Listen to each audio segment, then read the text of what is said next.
103 വർഷത്തെ പാരമ്പര്യമുള്ള ഒരു ചായക്കടയിലേക്കാണ് സൂരജ് പോകുന്നത്. ഓലമേഞ്ഞ ഓട്ടക്കാലിണക്കിയുള്ള നാട്ടിൻപുറത്തിന്റെ ഭംഗിയുള്ള ഒരു ചായക്കട. പഴമയെ പെരുമയോടെ സൂക്ഷിക്കുന്ന ഈ ചായക്കടയിൽ ഒരു നാടാകെ ഒത്തുകൂടാറുമുണ്ട്. തൃശൂർ പാടൂരിലെ നൂറ്റാണ്ടിന്റെ ആ ചായക്കടയിൽ എത്തുന്നു സൂരജ്. റിപ്പോർട്ട് കാണാം.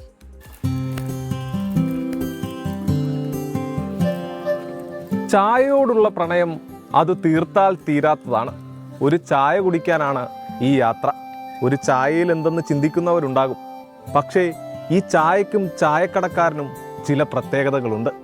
ഒരു നൊസ്റ്റാൾജിക് ഫീൽ.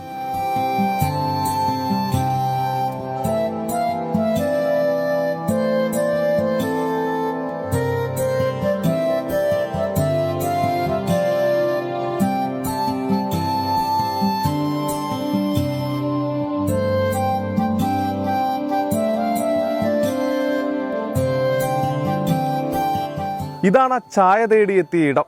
103 വർഷം പഴക്കമുള്ള ചായക്കട. പറഞ്ഞറിയിക്കുന്നില്ല, അകത്തുപോയി കണ്ടറിയാം ആ വിശേഷങ്ങൾ.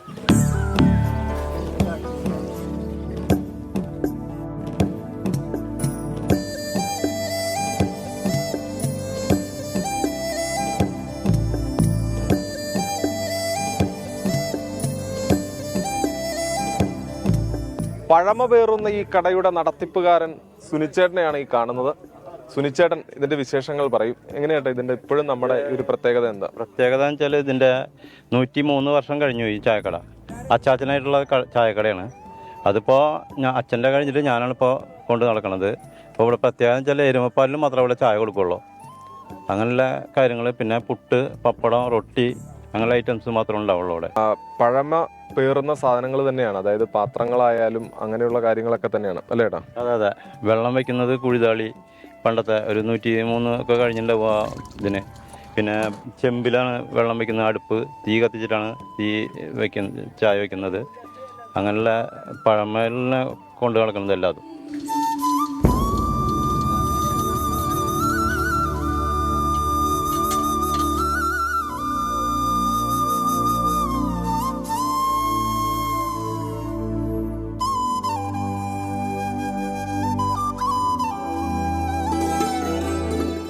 മൂന്നാം തലമുറയാണ് ഇപ്പോൾ ഈ കട നടത്തുന്നത്. സുനിച്ചേട്ടൻ്റെ അച്ഛൻ മാധവൻ, അതിനുശേഷം അതിനു മുൻപ് അദ്ദേഹത്തിന്റെ പിതാവ് വേലുണ്ണി. അങ്ങനെ ഇപ്പോൾ ഈ മൂന്നാം തലമുറയിൽപ്പെട്ടവർ ഈ പഴമ ഒട്ടും ചോരാതെ ഈ കടയുമായി മുന്നോട്ട് പോകുന്നു. ഇവിടെ എത്തുന്നവരെല്ലാം തന്നെ പഴയ ആളുകളാണ്. അതുകൊണ്ട് തന്നെ ഈ കഥകളെല്ലാം പറയാൻ ഏറ്റവും അറിയാവുന്നതും ഇവർക്ക് തന്നെയാണ്. ഞങ്ങൾക്ക് പകർന്നു കിട്ടിയ അറിവുകളാണ്. ഇപ്പോൾ വേലിനി അച്ഛാച്ചനെ നമ്മൾ കണ്ടതായിട്ട് ചെറുതായിട്ടുള്ളൊരു ധാരണയുള്ളൂ. പിന്നെ അച്ഛനായിട്ട് വന്നു, മാധവേട്ടന് ശേഷം ഇപ്പോൾ സുനി വന്നു. അങ്ങനൊരു തലമുറ കൈമാറ്റത്തിലാണ് ഇപ്പോൾ നമ്മളൊക്കെ വന്നിരിക്കുന്നത്. ഞങ്ങളിപ്പോൾ വർഷങ്ങളായിട്ട് ഇവിടെ ഉണ്ട്. എൻ്റെ അച്ഛനായിരുന്നു ആദ്യം വന്നിരുന്നത്. അതിനുശേഷം ഇപ്പം ഞങ്ങൾ തലമുറ ഇവിടെ ചെറിയ സുഖം. വീട്ടിലെ അന്തരീക്ഷത്തിൽ നിന്ന് കുറച്ച് മാറി നിന്നിട്ട് ഒരു സമാധാന അന്തരീക്ഷം, പിന്നെ സൗഹൃദങ്ങൾ പങ്കുവയ്ക്കുക. ഇവിടെ പ്രത്യേകിച്ച് വെച്ചാൽ എല്ലാ രീതിയിലുള്ള ചർച്ചകളും ഇവിടെ നടക്കും.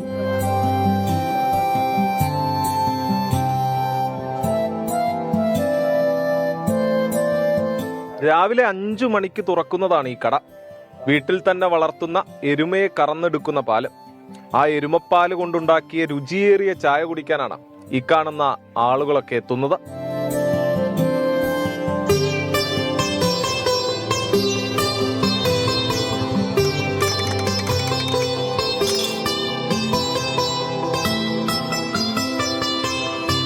തൃശ്ശൂർ ജില്ലയിലെ ഏറ്റവും ഇതുപോലെ തന്നെ ഇത്രത്തോളം ഒരു പഴക്കമേറിയ ചായക്കട തൃശ്ശൂർ ജില്ലയിലില്ല. കാരണം അത്രത്തോളം പഴക്കമുള്ളതായത് ഇപ്പോൾ കണ്ടില്ല, ഇവിടുത്തെ അവസ്ഥകൾ തന്നെ കണ്ടാൽ അറിയാം. മൺചമരുകളായിട്ടുള്ള ഇടിഞ്ഞു വീണ് ആ പഴയ കാലത്തിലേക്കാണ് നമ്മൾ നയിക്കുന്നത് ഈ ചായക്കട. ഈ ചായക്കട പ്രത്യേകത എന്ന് വെച്ചാൽ എരുമപ്പാലിലാണ് ഇവിടെ ചായ കിട്ടുക. ആ ചായയുടെ ഒരു രസം ഒന്ന് വേറെ തന്നെയാണ്. ഇപ്പോൾ നമ്മൾ ടൗണുകളിലോ മറ്റു ചായക്കടകളിലൊക്കെ ചെന്ന് കഴിഞ്ഞാൽ പഴയ പാക്കറ്റ് പാലാണ്.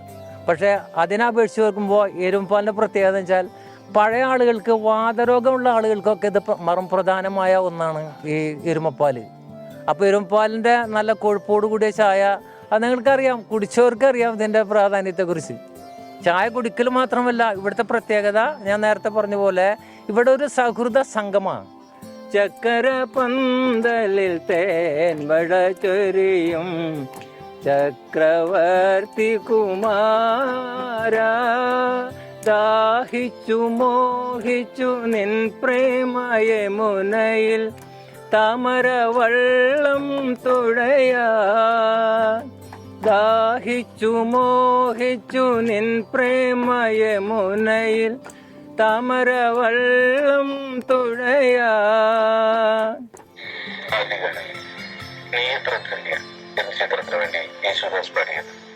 മഴക്കാലമാണ്, ചൂടുള്ള ചായ, റേഡിയോ, അതോടൊപ്പം ചൂടേറിയ ചർച്ചകളുമാണ് ഈ ചായക്കടയിൽ. വരും തലമുറ എങ്ങനെ സ്വീകരിക്കുന്നവരല്ല ഈ ഡിജിറ്റൽ യുഗത്തിലുള്ള തലമുറകൾക്കൊക്കെ ഇത് ആവശ്യം വരുമോ, അവർക്ക് താല്പര്യം ഉണ്ടാവുമെന്നറിയില്ല. ഇപ്പോൾ സുനിയുടെ ഈ അവസാന തലമുറ തീരോളം ഞങ്ങളൊക്കെ ഇവിടെ ഈ സൗഹൃദങ്ങൾ നിലനിർത്താൻ വേണ്ടി ഇവിടെ ഉണ്ടാവും. ഇവിടെ വരാണ്ട് ഞങ്ങളൊരു ദിവസം പൂർത്തിയാവണില്ല, തുടങ്ങണില്ല ഇവിടുത്തെ ചായ ഒക്കെ ഈ നാട്ടുകാരുടെ ഒക്കെ.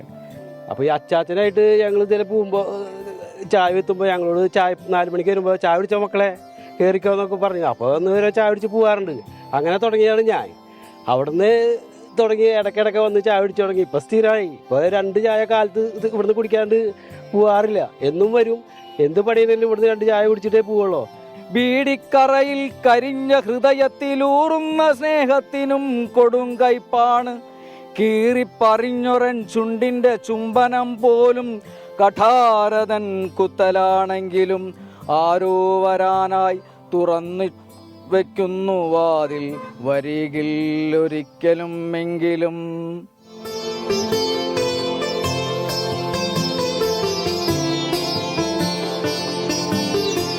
ചർച്ചകളൊക്കെ ഉണ്ടാവാറുണ്ട്. ഞങ്ങളെല്ലാവരും കാലത്ത് ഒരു 5:30 മണിക്ക് ഇവിടെ കട തുറക്കും. പിന്നെ എരുമപ്പാലാണ് ഇവിടുത്തെ മെയിൻ ചായ. സൂപ്പർ ചായയാണ്.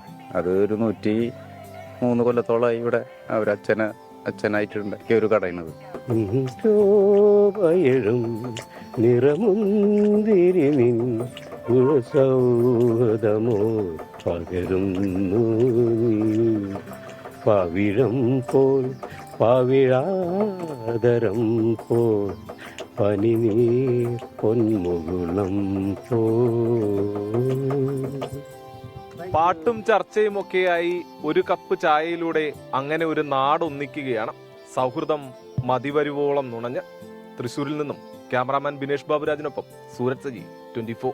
വിധി ദിനത്തിൽ 24 മാജിക് ജൂൺ 4 ചൊവ്വാഴ്ച രാവിലെ 5 മണി മുതൽ 24-ൽ.